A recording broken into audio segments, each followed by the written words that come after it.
I would like to invite on stage our very own Mr. Avinash Gupta, MD and CEO, Dun & Bradstreet India, for the first segment. May I request you to please come on stage, sir? So good morning, everybody. I'm Avinash. I live in Bombay. I'm the CEO of Dun & Bradstreet, and it's good to see you all. I'll make some opening comments and remarks, and then we'll get on with the formal agenda. But if there are any questions or comments for me, so happy to take them. So I guess we live in interesting times. We guys voted in Bombay on Monday. You guys voted maybe 2-3 weeks ago, I guess. We guys did a little better than you on the turnout. So, maybe Bombay is a little bit better ahead of Bangalore. But always good to, so my job is to do the morning coffee as well, right? So to keep everybody awake, who thinks who's coming back? So let me ask the question. So do you guys all have firm views, right? So who's coming back? Is it the same guys? Firmly or not so firmly? Firmly? Sorry? Firmly, wow. So yeah, firmly means what? No, firmly means what? What number? Number of seats? 350, wow. Okay. Yeah, I think, who knows, yeah. So anyway, I think that's, we in our business, obviously, I guess every business stability is very key. So hopefully that remains. I was talking to our colleagues in our Bangalore office yesterday. So I guess everybody does believe that, we're going to have stability, and I hope it helps on the business front for sure. Last night, I don't know if some of you subscribed to The Economist. The Economist had a talk. An economist typically is a little bit more critical of things in India. So, but even they said that, it's all okay. In terms of the bigger brother, the US, who's coming back? So, who's coming back? Is Biden coming back or Trump's coming back in? They're both coming back. So that's a funny bit also, right? So who's going to come back there? Trump. This side is very quiet. No views? Trump, wow. So that's going to be another interesting one. Do you think Trump will be better for India than Biden? Wow, okay. Good. So, we are, I'll tell you a little bit more about Dun & Bradstreet towards the end of my comments, but we are headquartered in Jacksonville, Florida. So in the US, as you know, all rich guys live in Florida. So we were headquartered up like everybody else in the East Coast, but since the last 4 years, we've also moved our headquarters to Florida like Mr. Trump did.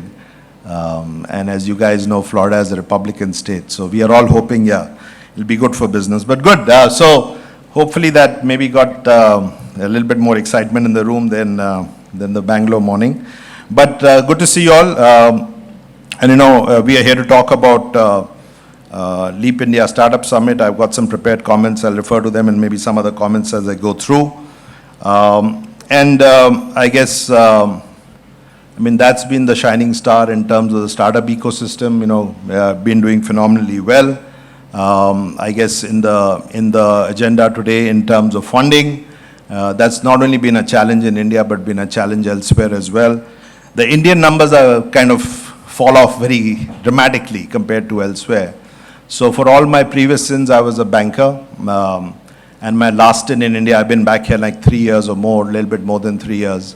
Last stint, I ran the Deloitte FAS business for India. And at that point in time, the numbers, the funding numbers which have happened last year are lower than the numbers used to happen when I left India in 2014. So, the India numbers go up and they go down so dramatically that it's very difficult to kind of sometimes plan and do things in life. But when you look at funding numbers, they dropped by 55% last year to something like, pretty much single digits, $10 billion from a high of $41 billion just 2 years previous to that. And the YTD number, if you're keen, is around $2 billion.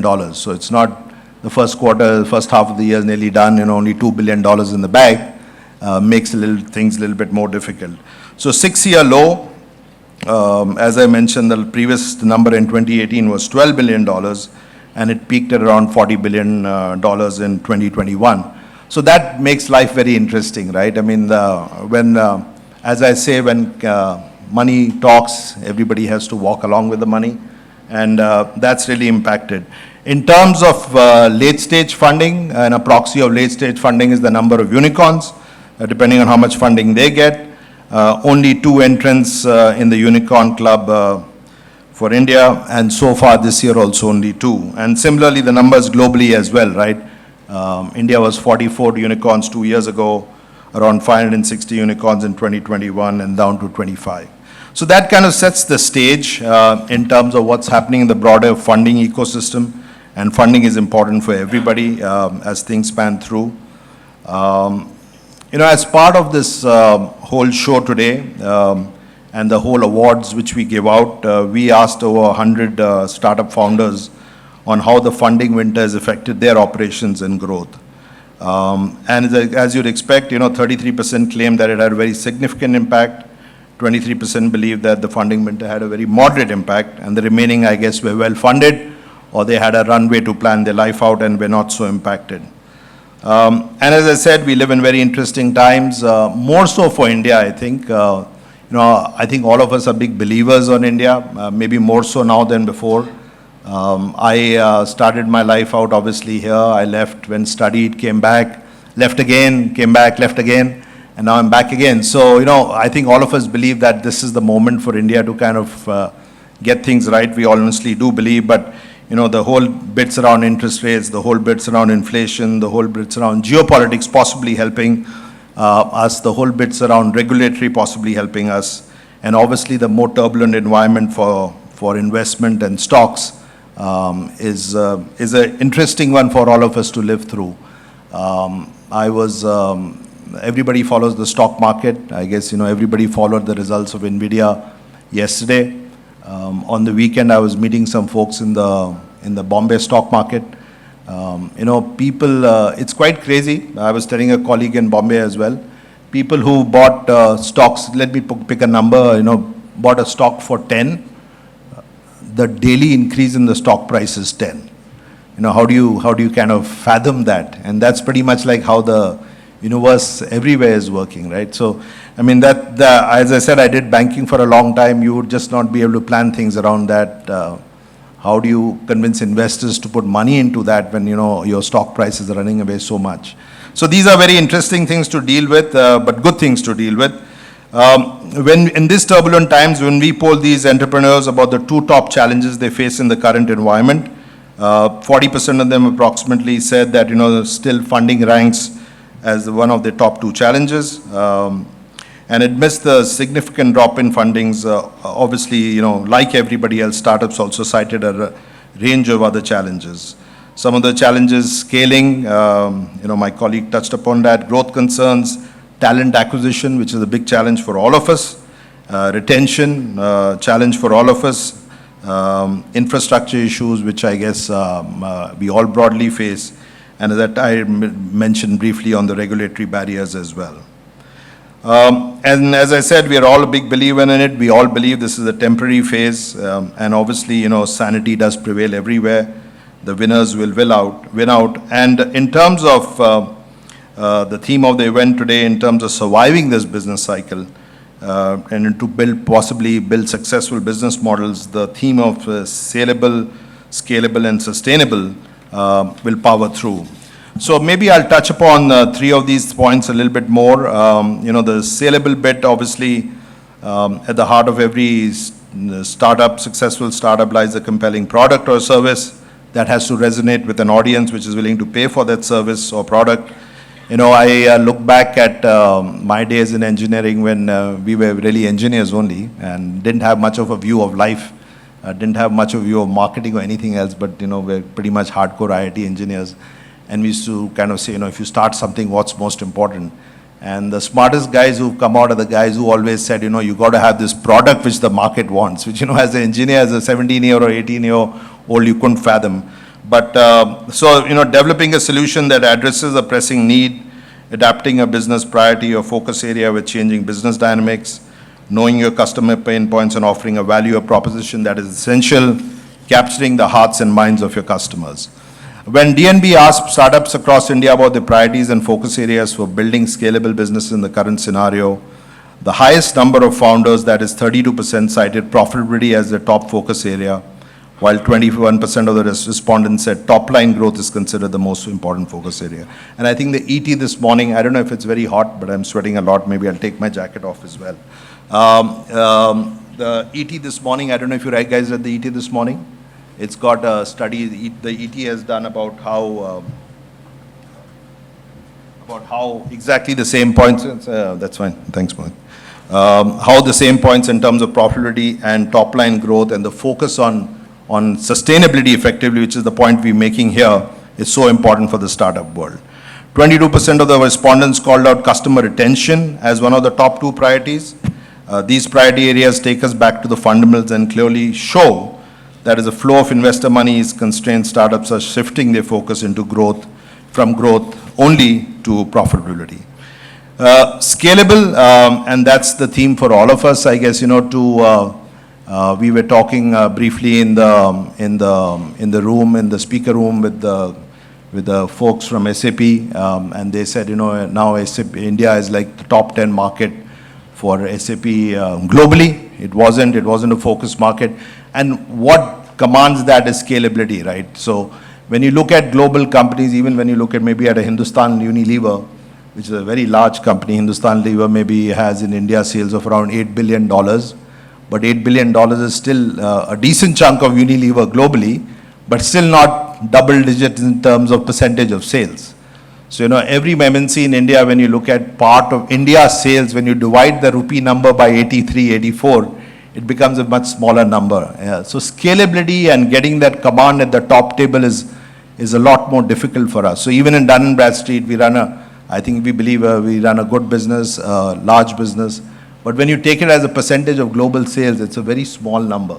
And that's how it's for most of us. So I don't know what the SAP number is in terms of revenue, but now it's like a top 10 focus market for SAP.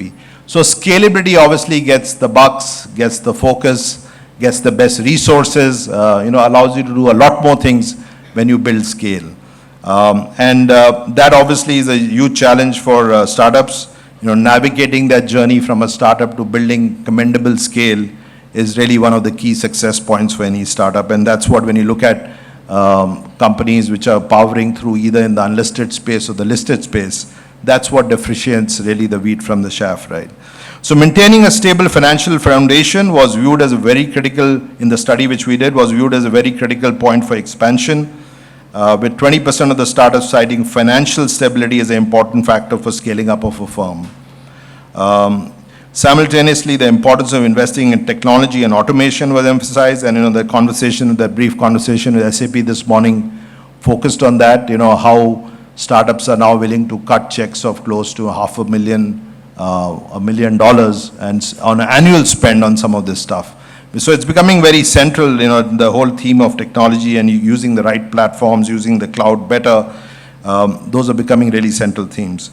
With another 20% of the respondents citing the important role of leveraging technology advancements to improve operational efficiency and competitiveness. Market differentiation was regarded critical by 14% of the respondents, emphasizing the importance of providing unique value propositions to stand out in competitive markets. And 13% of respondents saw market expansion as a top priority, suggesting that, while market expansion is valuable, startups consider their priorities and resources, striking a balance between expanding new markets and strengthening the existing foundation in terms of finances, technology, and differentiation. So I think,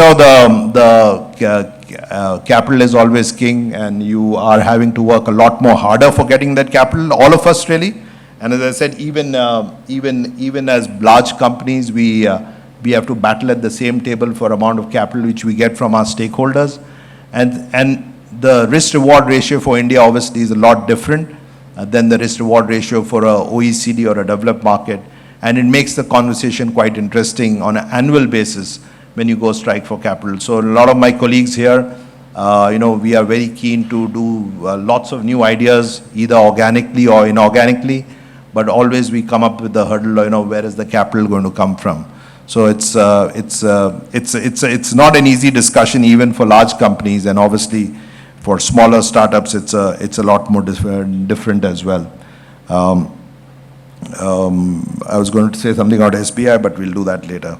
The last point, sustainable, and obviously once startups are successful at scaling up their business, the next focus is building a business that is sustainable, and sustainable in this particular format, but sustainable in a broader manner as well. And when we ask entrepreneurs about their mantra for sustainability, a significant number, 25%, emphasize the dual importance of focusing on cost and profitability, obviously, as well as aligning innovation with the shifting customer needs as critical for establishing a sustainable business.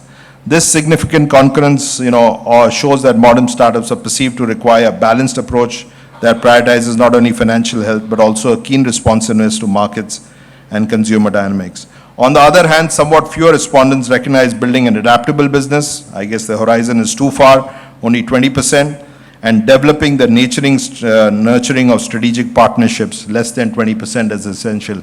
So I guess when you're a startup, your time horizons are a lot shorter. You're doing things for tomorrow and today rather than thinking about, the week after, which some of us have the luxury to do sometimes when you have more established outfits. So this implies that a strategic mix in startup management that combines financial acumen, not easy to get, customer-centric innovation, operational flexibility, collaborative growth tactics to ensure longevity and success. This morning I was having breakfast with an old IIT colleague of mine who's a mentor to some of the startups in Bangalore, a well-known startup we were talking about, which he mentors, and that startup founder has been at it for 10 years, got a fairly marquee list of investors, but is having to change his whole, one-down team. It's quite a painful experience to go through, talking of the right kind of CFO, the right kind of sales guys. It's never an easy journey, but getting the right balance, very important. In conclusion, startups now face several hurdles and therefore are strategically prioritizing profitability, demonstrating the importance of combining short-term success with long-term viability. To successfully navigate periods of financial uncertainty, which we all live in, entrepreneurs must prioritize good financial management and prudent resource allocation, since investors place premiums on firms that demonstrate scalability and predictable revenue streams. And finally, the point I made about SAP leveraging technology and innovation emerges as a pivotal factor for achieving operational efficiency and gaining a competitive edge. So those are some of the comments. I'll be happy to take any feedback and comments on that. In terms of the summit today, all of what I've kind of summarized quickly for you is in our survey, and some of the additional insights are in the publication which we have, the Next Big Leap 2024, which will be unveiled later today in front of you guys. In today's summit, we'll celebrate the success stories of the trailblazing startups. We call them Dun & Bradstreet Startup Trailblazers. And that's an endeavor from our side to recognize the special achievements of unique startups across a wide range of sectors. This year we received close to around 200 nominations across varied sectors, including some of the more emerging sectors. And obviously on behalf of all of us, my colleagues here, congratulations to all the companies who have participated in the nomination process and are listed in the Next Big Leap publication, as well are the winners in the Dun & Bradstreet Startup 50, the Trailblazers. So congratulations to you all. Take the moment to savor that success. It doesn't come too easy and too often. So definitely do that. So before I conclude, maybe I'll just tell you a little bit about ourselves. Some of you may know us better. Some of you may not know us that well.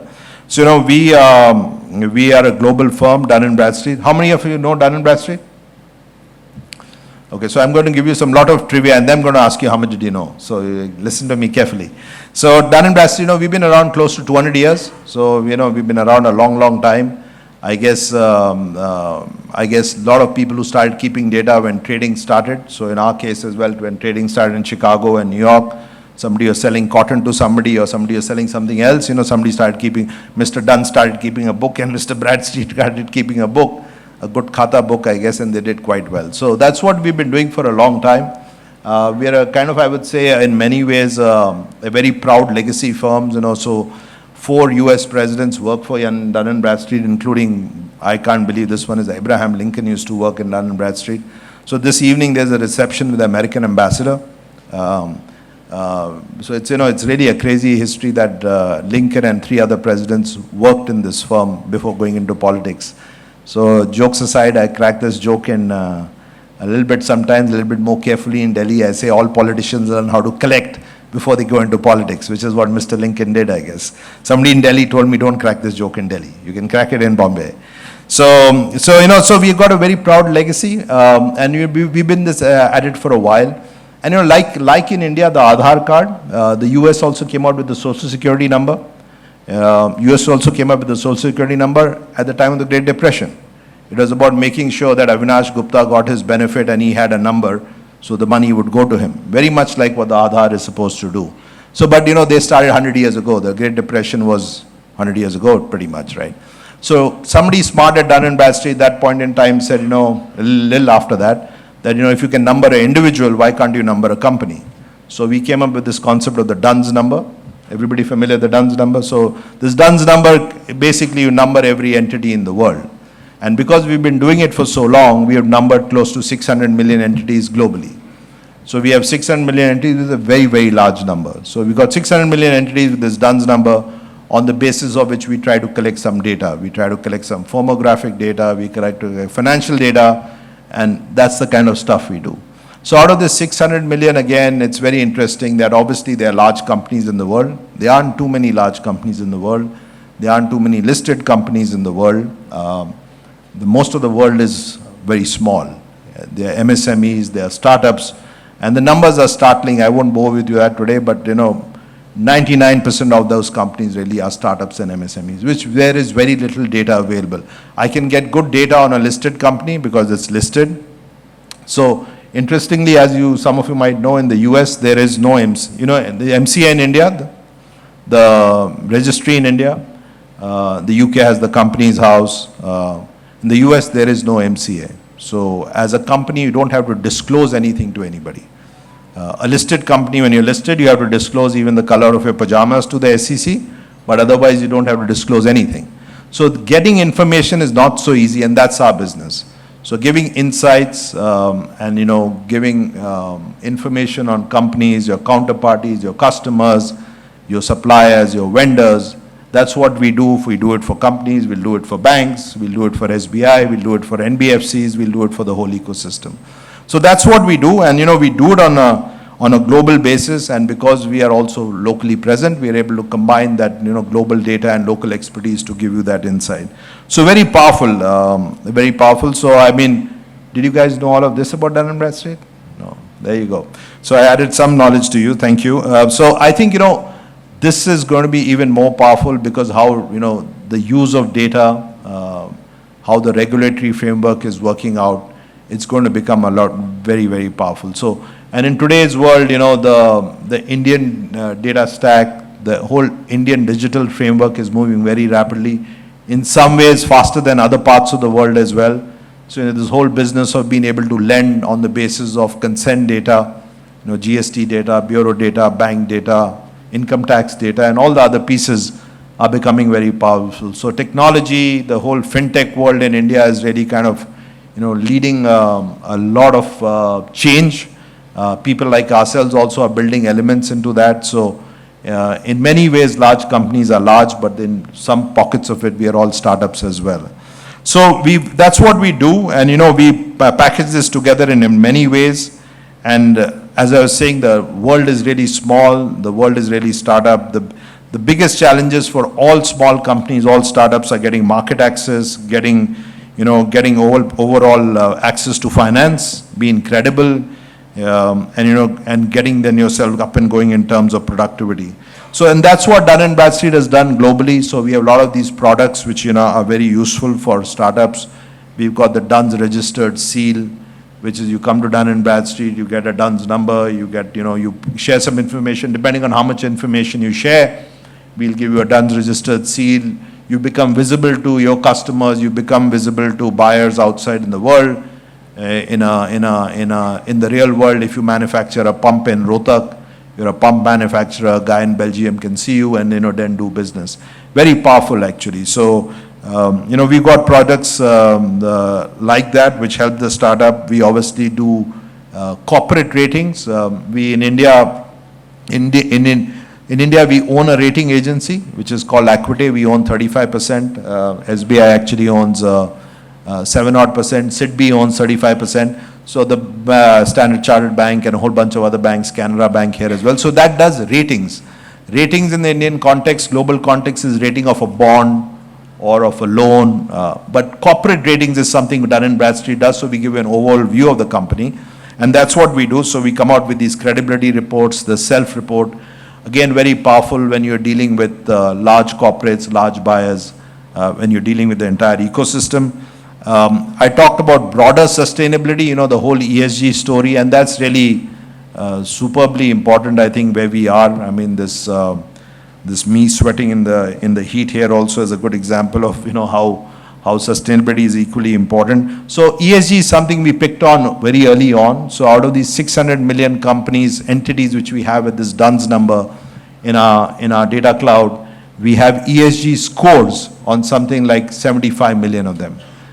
So very large numbers. So again, if you have an ESG score from Dun & Bradstreet and you're dealing with a larger client, that larger client wants an ESG marker on you. So you may not know it, but they're looking for that information on you. So out of that 600 odd million which we have, the Indian number is around 39 million. So we have 39 million entities in India with a DUNS number, very large number. So obviously the government we talk to on using the DUNS number actively.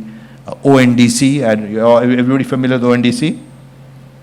Open Network for Digital Commerce, yeah, is the government, I guess not a government company, but the government kind of promoting it. So if you want to get onto the ONDC platform, you got to have a DUNS number.